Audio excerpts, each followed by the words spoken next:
Bienvenue sur Fil Horizon, la chaîne dédiée aux personnes qui aspirent à se libérer et ouvrir leur horizon. Je vous refais le podcast concernant la confusion possible entre un lien d'amour gémellaire et une relation toxique. Ce podcast avait déjà été publié pour ceux qui l'avaient vu, mais je tenais à le réenregistrer en raison de la piètre qualité du son.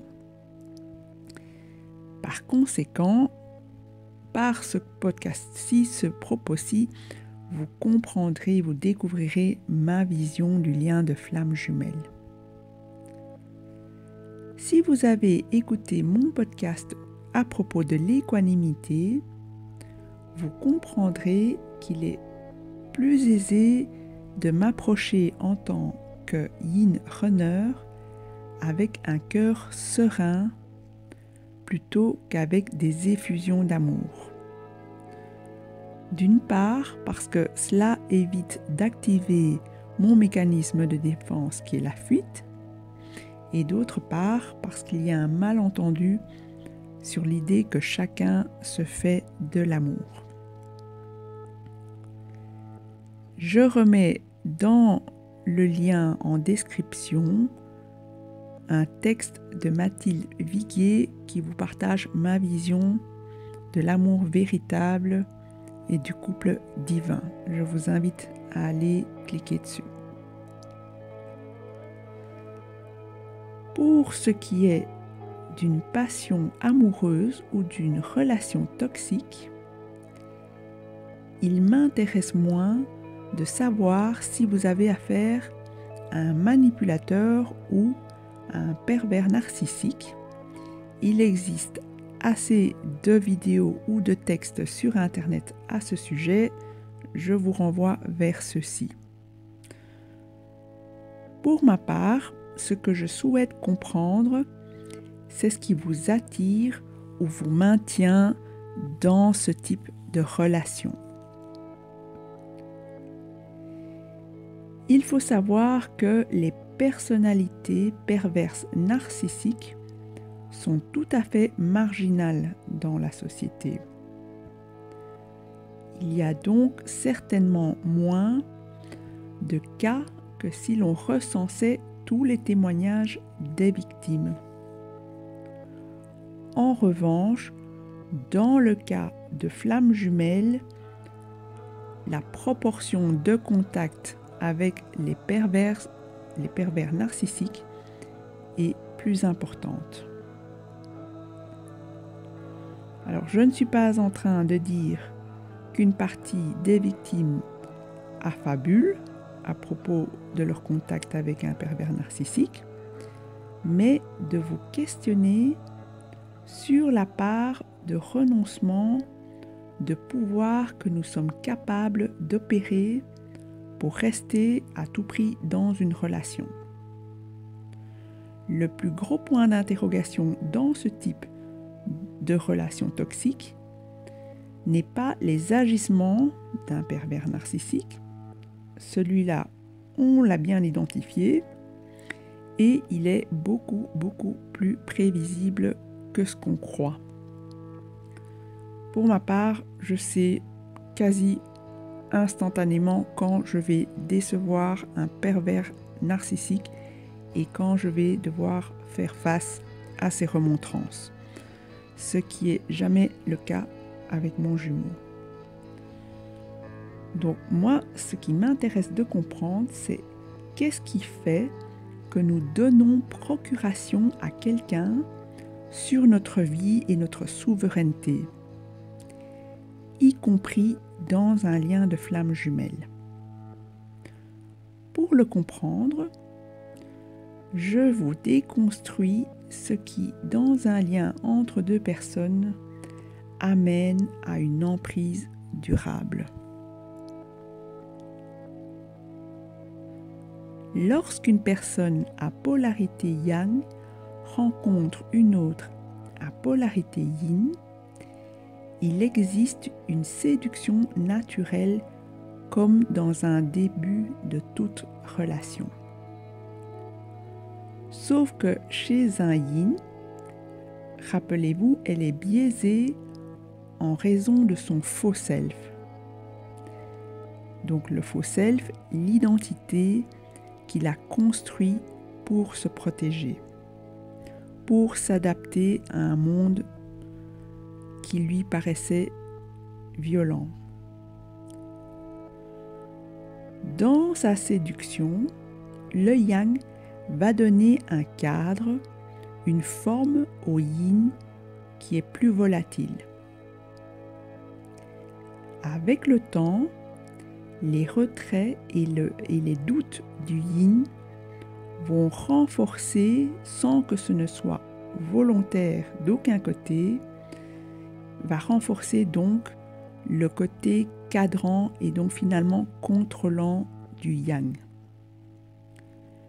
Le yang, dans une action extrême, finit par faire fuir le yin qui a besoin de retrouver sa liberté et sa souveraineté.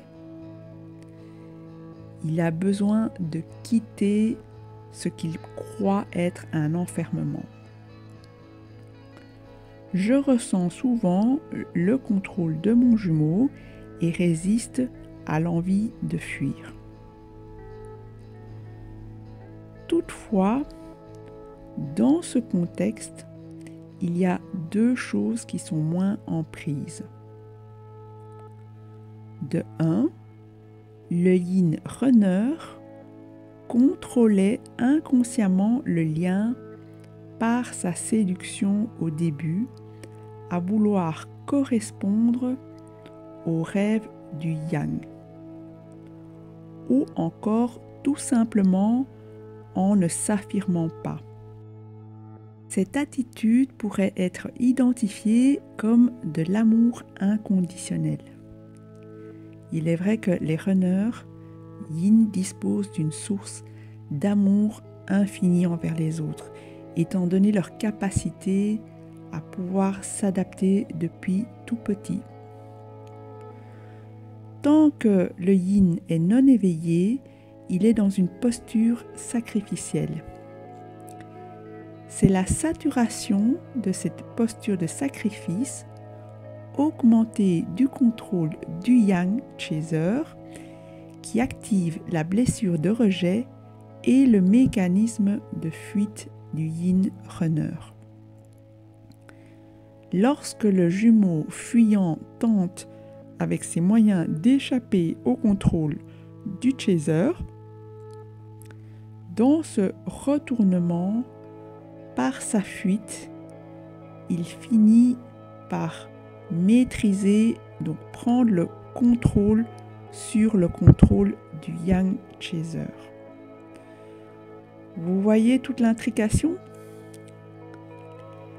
Alors, je résume parce que c'est pas si évident à voir.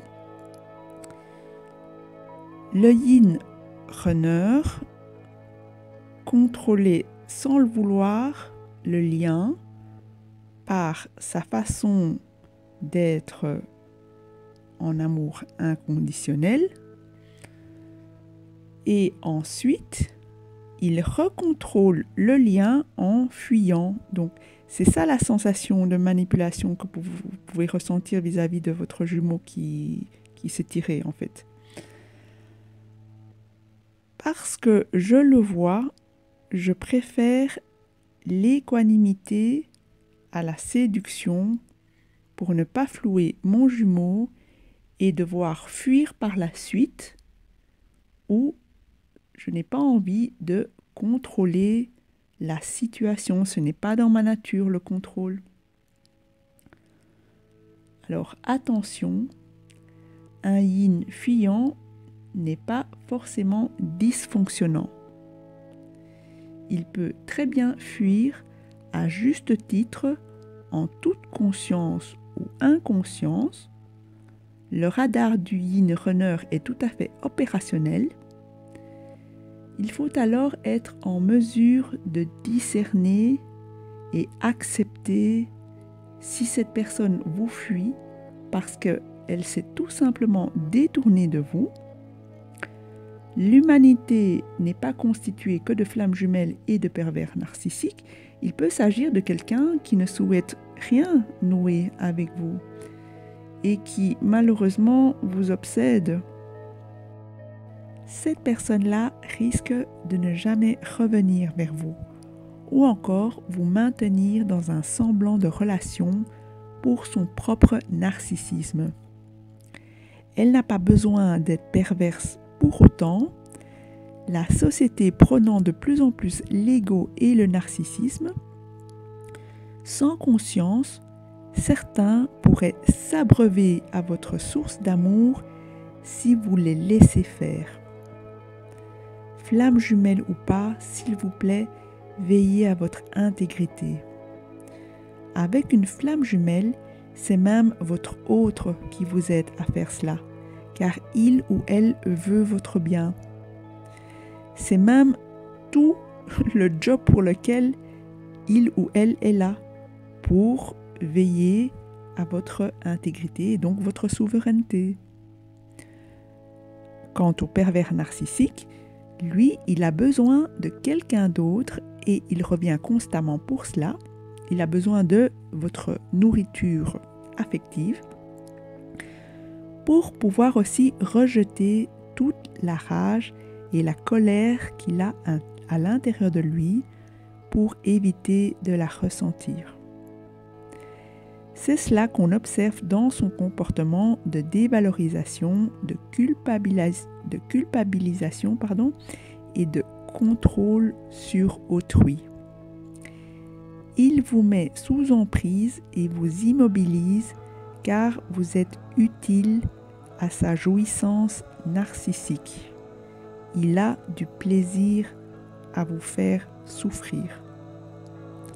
Ce qui m'étonnerait chez une flamme jumelle. Au contraire, le jumeau ou la jumelle ne sait jamais comment et pourquoi il vous a fait souffrir, alors qu'il a juste été lui-même et il en est souvent très très très navré et désolé.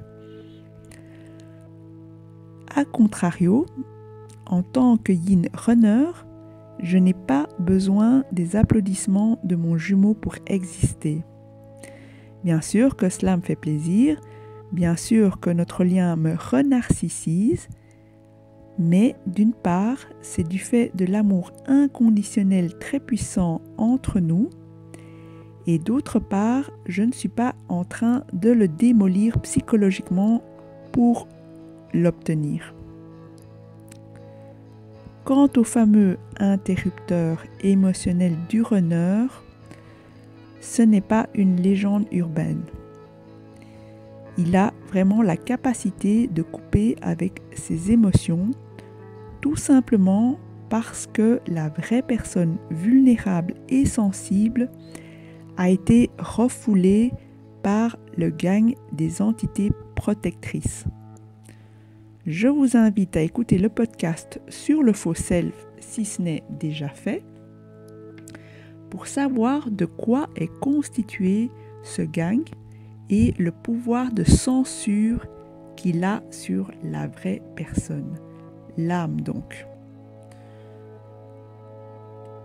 C'est cette coupure brutale donc qui pourrait être assimilée aux agissements du PN qui lui n'a pas de contact avec ses émotions et qui est passé du mode séducteur du début à son vrai visage. Ce mouvement ressemble donc à celui du passage de l'âme au faux self d'un runner. Donc, pour vous résumer le paragraphe, tous ces mouvements de contrôle et de contre-contrôle du runner dans cette valse tragique sont inconscients dans un lien de flamme jumelle. Dans une relation toxique, c'est différent.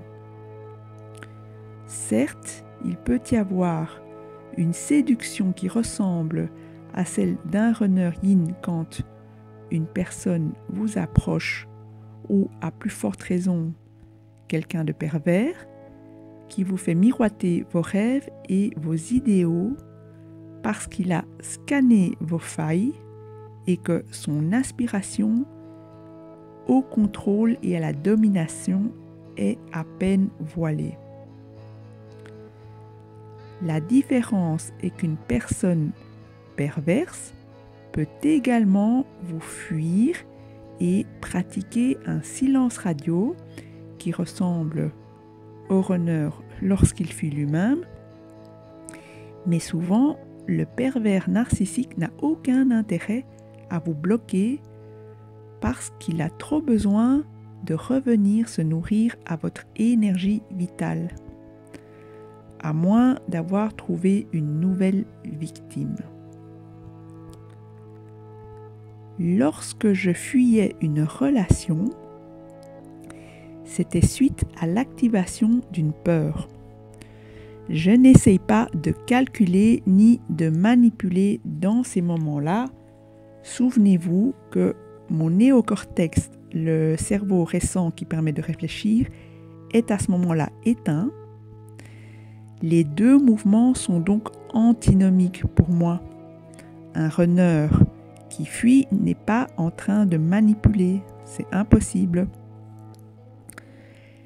La réaction de la personne manipulatrice qui part d'une réflexion, donc à mon avis de son néocortex, et la réaction d'un être plus sensible qui a peur, et donc qui part de son cerveau limbique, ne sont pas en fait les mêmes.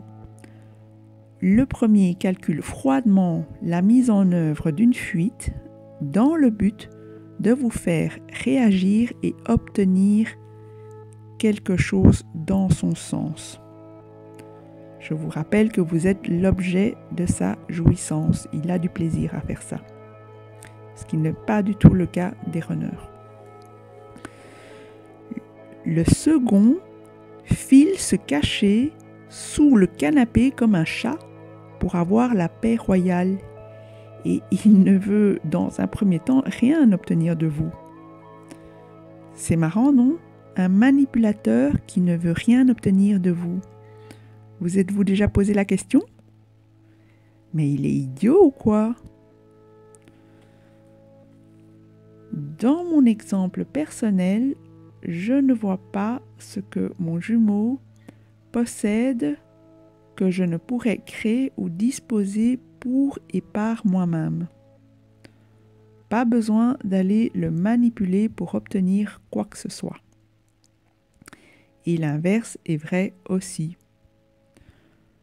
Mon jumeau n'a pas besoin de me manipuler pour obtenir quoi que ce soit, étant donné que nous n'entrons pas en relation pour combler des manques. Cela se fait de façon naturelle pour la beauté de la relation elle-même et parce que c'est notre vocation karmique. Une différence fondamentale aussi entre une relation toxique et un lien sacré, c'est que la première rajoute des couches de blessures. Vous ne pouvez jamais être vous-même en présence d'un pervers narcissique. Cette relation vous éloigne de votre essence. Vous êtes même obligé de porter des masques pour vous protéger auprès d'un pervers narcissique. Alors que dans le lien de flamme jumelle, il permet justement d'enlever des couches. Il vous fait voir vos blessures, donc il ne vous rajoute pas des blessures, au contraire, il vous fait voir vos blessures et vous les fait transmuter dans l'amour pour que vous deveniez vous-même dans une mise à nu en authenticité.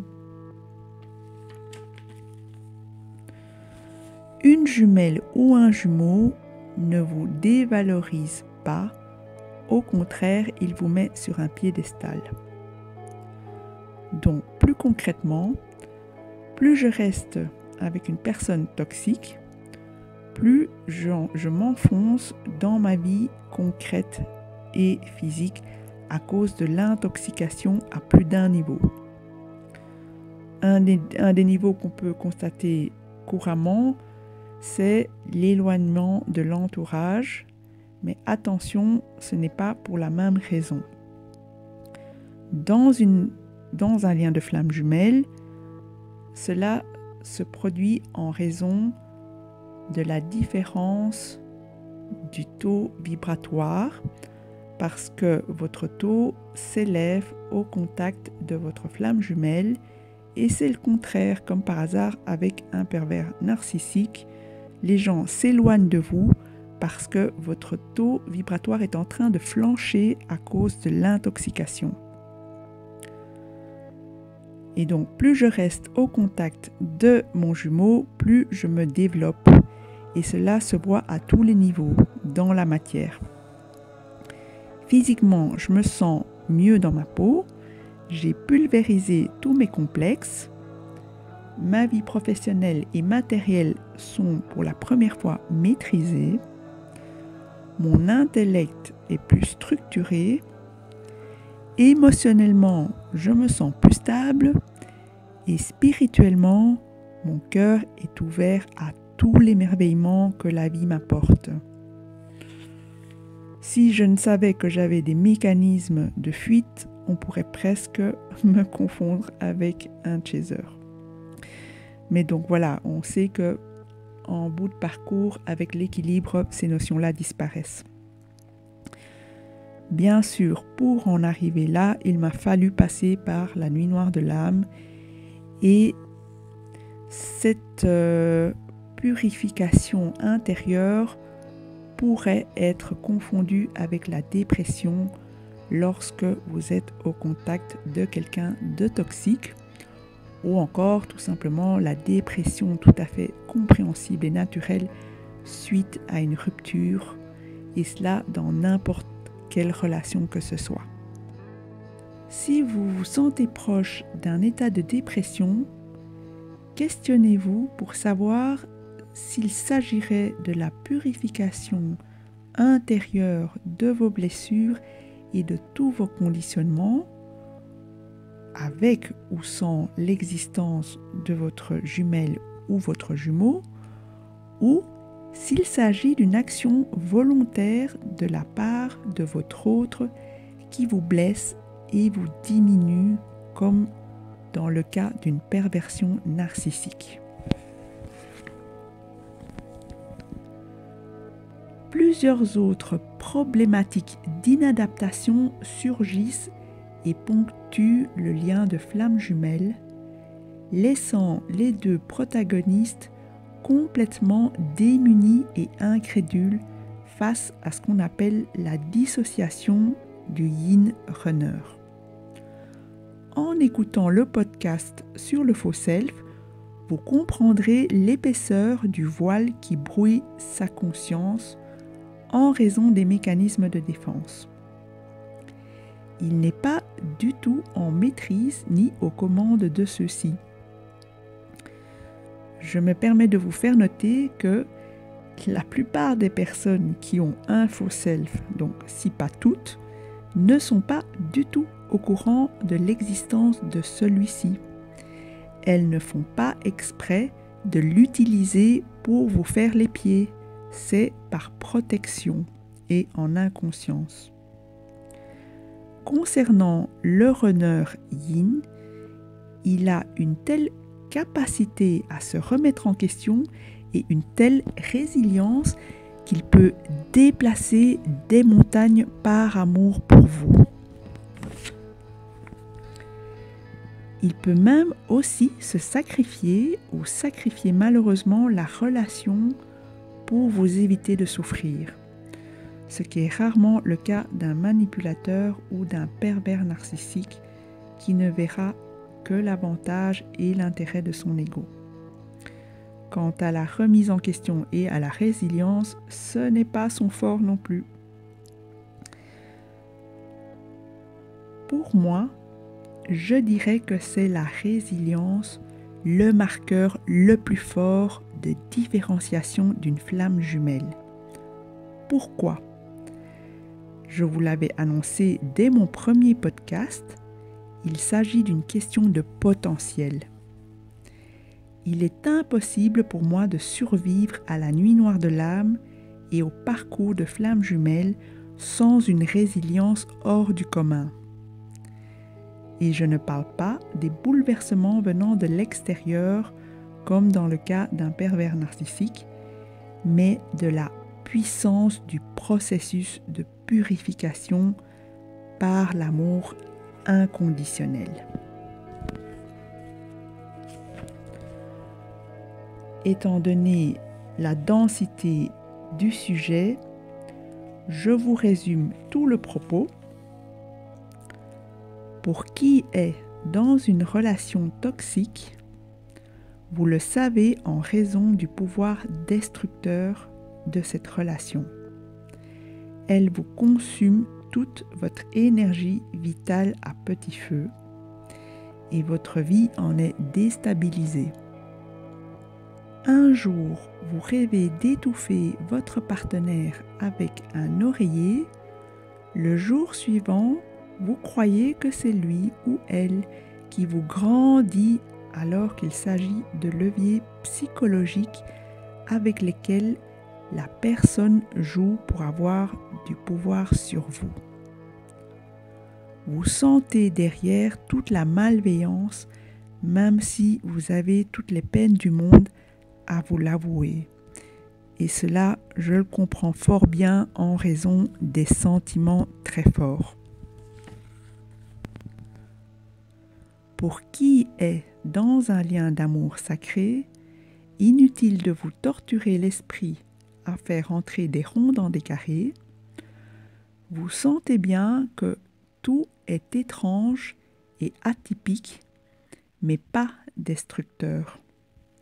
C'est étrange en raison de toute la fausseté de notre conditionnement que le lien de flamme jumelle oblige à voir en conscience.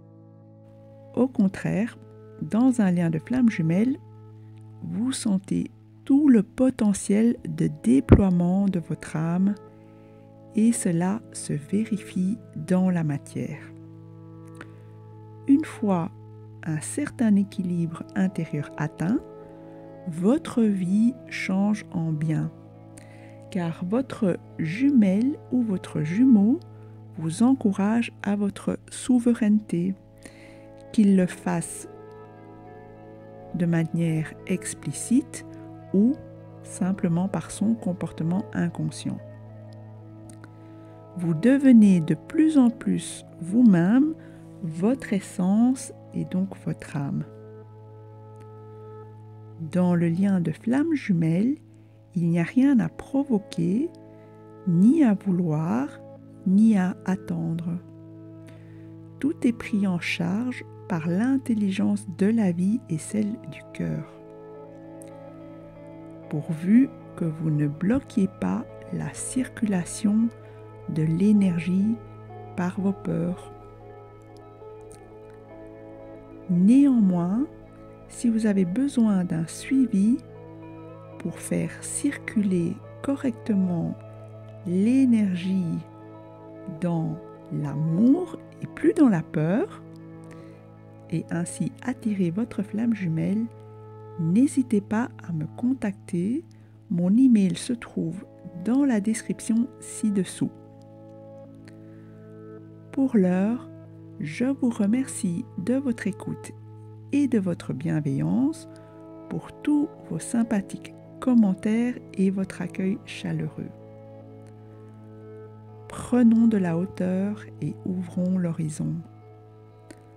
Au revoir et à bientôt.